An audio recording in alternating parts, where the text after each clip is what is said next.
Now what we can do is look at an example of market structure here on a price chart. And we're going to use Euro US dollar as an example to convey the overall mapping of market structure and just the general idea of it. One thing we'll be doing in future episodes of the market structure series is how to properly map out market structure. But for this example, what we're going to be doing is just more or less focusing on price creating higher highs, creating higher lows, creating lower highs, and some of the supply and demand applications that we might be able to see.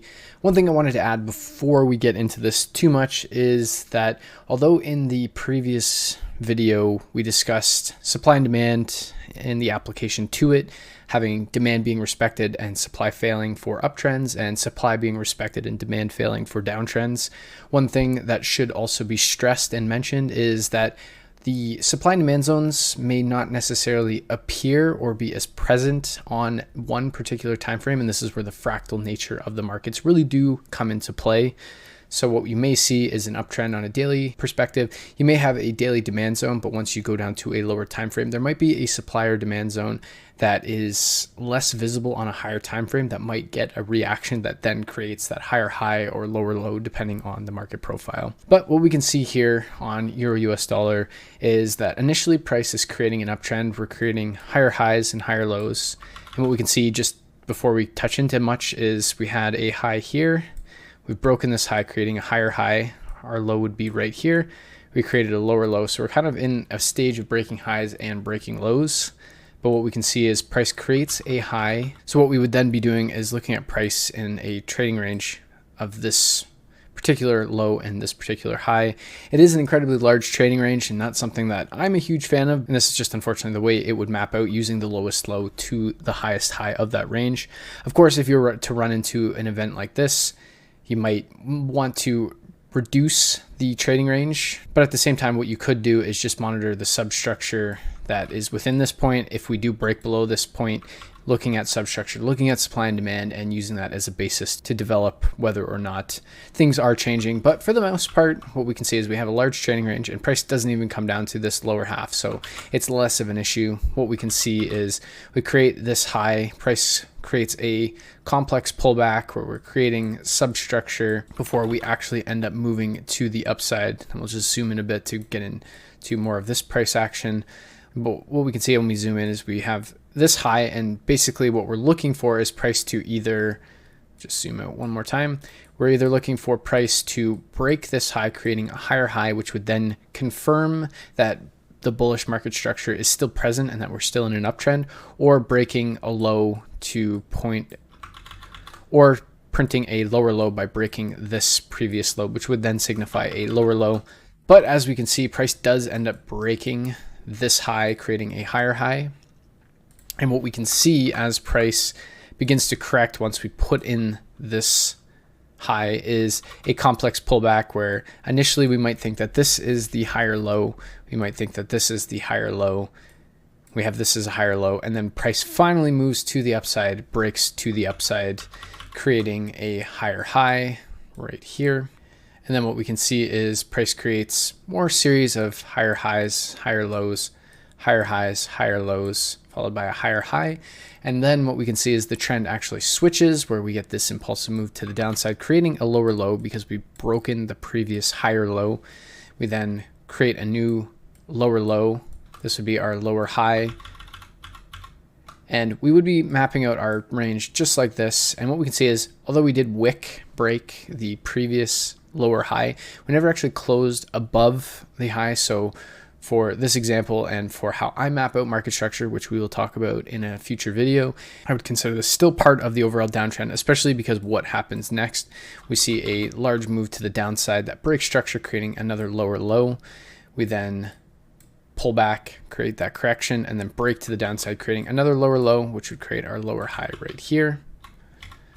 And then what we can see is then price moves to the upside, breaking the previous lower high. We retrace, we create a higher low. The higher low is confirmed once we break the previous high, creating a new higher high. We pull back, creating a higher low. The higher low is confirmed once we break the previous higher high. We create this higher high, and then what ends up happening is price breaks to the downside, creating a lower low. And at this point in time, we're just trading within this overall price range, waiting to see if price does in fact break this low, creating a new lower low, or if it moves back to the upside. But as we can see right now, we are in a bear trend. We have created a lower low and potentially are about to create a new lower low. Now, when we add in some supply and demand applications to this overall move, what we can see is we have a demand zone, which if we look at episode 4, we can see that within inside this wick, there's a demand zone that would be present. We also have a demand zone right here within this wick as well, which we could use this entire candle, but it's been refined to the wick itself. And then we finally have another demand zone right here in this pivot demand. We also have another demand zone that's in here, or more specifically this wick, as well as demand zone within this wick. Lots of demand zones. But what we can see, and something that I've mentioned several times, is that supply and demand zones will get a reaction almost every single time, but it's the follow through that we're mostly concerned with. So as we can see, we have this demand zone that would be on a lower time frame within this wick. You can see that we do get a reaction, but then that causes the demand zone to fail. We did create a supply zone here as well, which is ultimately what caused this break of structure. We can see that supply was respected. Price moves to the downside. We have another demand zone to tap into. We can see that initially we respect that demand zone and start moving to the upside. And because our market structure is between this range, this is where we're anticipating price to either respect the supply zone within here, within this bit of price action, to create a lower low, or if demand is going to pick up, we're expecting a higher high. Initially, before this candle closed, we may have thought that we created a higher high, but what we ended up doing is tapping into this supply zone and moving to the downside quite rapidly, creating another lower low. The lower low is then tapped into this demand zone. We could even refine to this inside bar as well, or just these two candles in specific. And what we can say is we do get a reaction. The reaction doesn't necessarily hold. Again, in video 4, we have these wicks right here, which would be a continuation supply zone. We do move just above that supply zone, but ultimately it does hold until we tap into this lower demand zone that is resting within this wick. We get that reaction, and then price moves to the upside.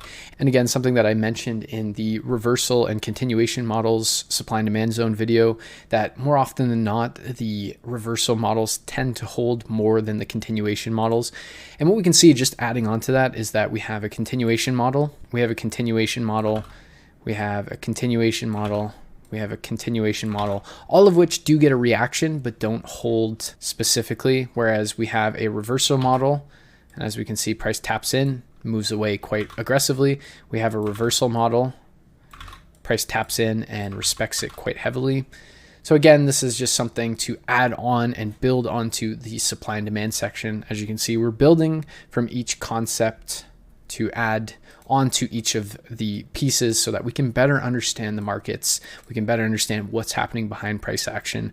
Supply and demand is definitely the first and most important component of our strategy. But then once we combine it with market structure, we can then begin to understand what's happening behind the scenes and what trades we should or maybe shouldn't be looking at. And then finally, if we just continue on, what we can see is we have a demand zone right here, which we have not actually mapped out, nor have we tapped into as of yet.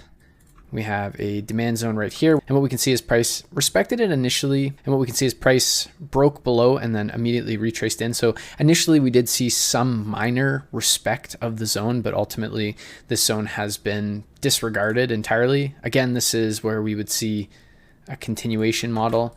We can see that we have, if I just draw this one on as well, we have a demand zone that was respected, and we can just continue on. But what we're seeing is we're seeing bullish structure. We're seeing demand zones holding, and what we're seeing is supply zones failing. What we have right here is we have a supply zone. It fails. Create a demand zone. We continue to create higher highs and higher lows. We have a supply zone, more specifically within this wick. That supply zone fails.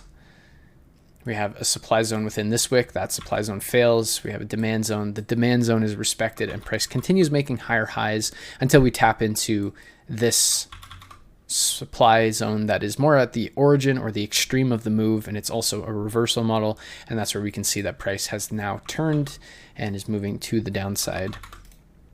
But But this is just a quick example of market structure here on Euro US dollar with some integration of supply and demand zones and the relationship that they have between each other. Because as we can see, it is quite powerful when you understand supply and demand, where you can see where price is likely to see a reaction. We combine it with market structure, we can see the likelihood of that reaction following through or failing to follow through. In this case, what we can see is price was in an uptrend, but then we switched to a downtrend. We started reacting to demand zones, but the demand zones failed to actually hold price and follow through with a higher high. And we've seen price continue to move to the downside. So from a trading perspective, what we can use this sort of identification as is a good way to manage our take profits or to lock in profits when we know price is going to tap into these zones, cause some sort of reaction that may or may not cause a reversal of price or a follow through of price. And just to add one more further part, just to look and dig into this bit of structure, what we can see is we have a supply zone right here. You can see that price respects the supply zone. We're creating substructure in this complex pullback. Supply zone, we can see the price returns back to the supply zone, comes back down. And then what we see within this bit is we have a demand zone. Demand is respected. We break supply, but ultimately we've respected supply. We've broken demand, but we're still well within the range of price. And then we can see price move to the upside and then eventually break demand. But what this supply zone creation right here was doing was making it so that once price moved to the upside, it had very minimal resistance or selling orders to get in its way as it pushed up. And as we can see, once we started to clear above these supply zones, price had almost no issues moving to the upside. So again, just a quick example on Euro US dollar. In the next video, we'll go through multi-time frame structure and how the relationship between, say, the daily, the 4-hour, and the 15-minute, and how the mapping of each time frame's market structure goes hand in hand.